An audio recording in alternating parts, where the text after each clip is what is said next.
And I'm Josh Benson. Thanks for being with us tonight. It is the 1-2 punch many Pasco homeowners dread. Already suffering from flooding, now comes the possibility of even more rain this weekend. And to make matters worse, some don't have flood insurance to cover any damages. News Channel 8's Peter Bernard is live for us in Newport Richey right now. Peter? Good evening, Josh and Jen, and I can report a thunderstorm is rolling on through, and this is exactly what neighbors in this area don't want. Take a look at this yard behind me. I know it's kind of dark back there, but it's essentially just a dark patch, but that, if you can see it, is water. It is overflow from Yellow Lake, and it's ruining homes in this area. Now, believe it or not, it was a nice house. Korean War veteran Gordon Page invited me to see what almost 3 weeks of steady rain is doing to his house. But this is our recreational room. Yep. In my office. With a musty odor of mold in the air, Gordon showed me 3 to 4 inches of nasty, stinky floodwater that has ruined couches, chairs, tables, anything in contact with the floor.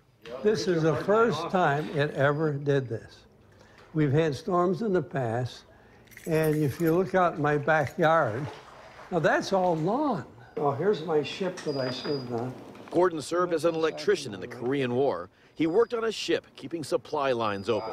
Gordon shares his home with his wife and 3 elderly military veterans who rent rooms. Their medical equipment is up out of the way, and they are in foster homes. He bought flood insurance as the rain started to fall, but it is not yet in effect. I'm 85 years old, and at my age, I can't bounce back. I am completely wiped out. Sadly, many are in Gordon's situation. When I was the emergency management director, my most favorite thing to say was, you live in a swamp, you need to have flood insurance if you live in Pasco County, whether you live in a flood zone or not. Gordon is hoping somebody can help. Do you think maybe the United States needs to, the feds need to help you out a little bit, maybe? I really do. Oh, I didn't mean to make you upset. And there is a local and state of emergency, if you can follow me there, and there are plans afoot to try and get this area declared a federal disaster zone. But that hasn't happened yet, so a lot of people out here are having to rely on their homeowners insurance to cover them. Jen?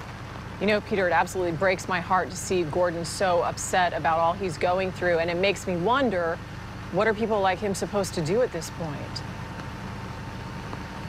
Well, he is kind of up a creek, unfortunately, but if this area becomes a federal disaster area, there's an outside chance there could be some federal grants. But the EOC director today said that's not going to pay for all the flood damage you have. Regular flood insurance would do that, and these federal grants would not.